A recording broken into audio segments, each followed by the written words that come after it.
are you guys doing? Today I am going to be focusing on listening comprehension. So I have I'm reading this book called How to Talk Well by James Bender. It is a very interesting book, and I have shortlisted some insights from it, and I will try to share them with you with each episode. In today's episode, I'm going to read this one passage which talks about why in a conversation with a person you should not get too personal. If it's your close friend or relative or your parents or your family, that is fine. But when you're speaking to somebody who is not too close to you, what are the kind of questions that you have to avoid? What are the personal questions you have to avoid and why? Okay, I will be reading it. It also has really good vocabulary, so try to note it down. The construction of the sentences is really good, so pay attention to that too. And let's start. Okay, don't get too personal. Not long ago, I submitted a questionnaire to 100 individuals of good conversational ability. I invited them to jot down their pet peeves. Pet peeves means something that a person finds particularly annoying, right? In conversation. They agreed pretty generally on 10. First, personal questions, such as mind telling me how much you paid for that. People don't really like it. Not everybody likes it when you constantly ask questions about how much you paid for that, how much did you pay for this, what is your salary, what is your package, etc. etc. So try to be careful. Talking about a husband or wife behind his or her back, talking about their talking about the precocity of one's children, surgical operations, poor health, I, me, mine, the weather, religion, love affairs, politics. Okay, so now one by one we will try to see short explanations of why these are frowned upon. Polite society frowns upon questions and allusions of a highly personal nature. Nor does the good conversationalist boast about or vilify members of his family. Young parents, particularly, have to guard against stressing babies' precocity. Most of us are delighted to hear that a youngster is getting along well. But when we inquire about his welfare, we don't expect an interminable recountal of his wise sayings and profound actions. We may even enjoy seeing a snapshot or two of him, but a perambulating album is just too much. What does it mean? That sometimes we keep boasting about our achievements, and that is not really nice in a conversation, right? Especially when we have kids and we are constantly talking about our kids, that my kid is this, my kid is that, he achieved this, he achieved that. Up to a certain extent it is fine, but try to limit how much you're talking about it. Like if you're showing pictures of a kid, show 5 or 10 pictures. Don't show somebody 100 200 at a stretch. That is what it means. And by the way, these are not my personal opinion, all these are the book's opinion. So yeah, keep that in mind. Let's continue. The good conversationalist also steers away from the enjoyment of poor health, surgical operations, and other gloomy topics. Those who enjoy such subjects are ordinarily self centered hypochondriacs. They leave a pall on the atmosphere hard to dispel.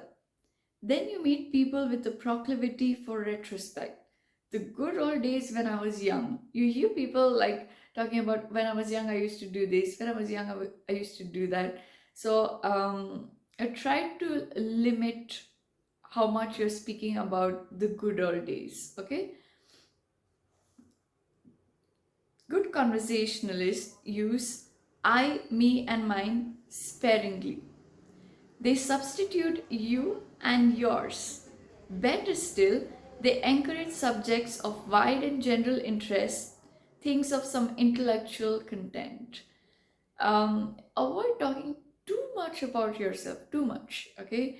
Or monopolizing the conversation is also not appreciated. Try to ask more about the other person, or try to take up general topics, where everybody can discuss, like technology, which, this is a topic I keep asking everybody: social media, anything business, any science, right? Space. Try to take up such topics where you can explore spirituality. You can take up any of general content that uh, both of you enjoy. Okay. The weather, as a sustained subject of conversation, is usually deadly. The French, perhaps the most conversation minded of all people, put the weather among the banalités du jour, banalité du jour, the hackneyed three subjects of little lives. My, but it's a beautiful day, isn't it? Is a good enough opener in a passing chat, but from there on, the weather serves little purpose as a subject of conversation. So say a line or two, but don't go on too much about the weather. I should keep this in mind too. Okay. Religion, love, and politics are inherently dangerous conversational topics because they involve very personal convictions. When these are rubbed the wrong way, hard feelings develop. As a discerning person, you will avoid such subjects. Okay? So, unless you are very close to a person, please avoid topics of religion, politics, or love. Too much about their personal life, interrogation is not appreciated. Bruyere, who is a French philosopher, I think, summarized the whole point of tact in conversation when he wrote, there is speaking well, speaking easily, speaking justly, and speaking seasonably.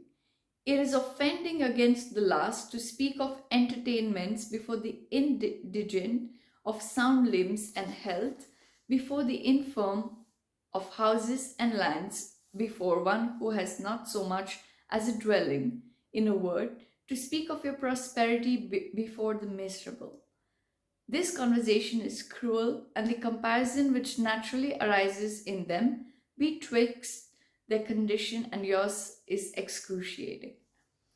What it means is that when you're constantly speaking about somebody's poor health, or the surgical operations, etc., it's not very nice, because you're trying to tell them, oh, I'm very happy, I'm very living a great healthy life, but you aren't, in an indirect way, of course. So try to avoid these two. Now, look, all these topics mentioned, somewhere or the other, you will try to use them. You can speak about all of these topics, but in limits. Okay, really try to pay attention to how much you're speaking about all of these. So don't get too personal with a person you're not very close to. I will stress on it again, according to this book. Okay, so if you have any doubts, you may let me know. I know this video was longer than usual, than my 5-minute rule, but I guess listening comprehensions are going to take a little longer, and I thought that this passage is actually very interesting and very important. So I just took my own time. Let me know if you have any doubts with respect to what you can ask somebody and what you can't ask somebody. I will try my best to give you the best advice after doing some research, etc. If I don't know. Yeah, that's it for today. Let me know if listening comprehensions of this can actually help you guys. Then I will continue reading out more passages from some books that I do read. I found this book especially interesting.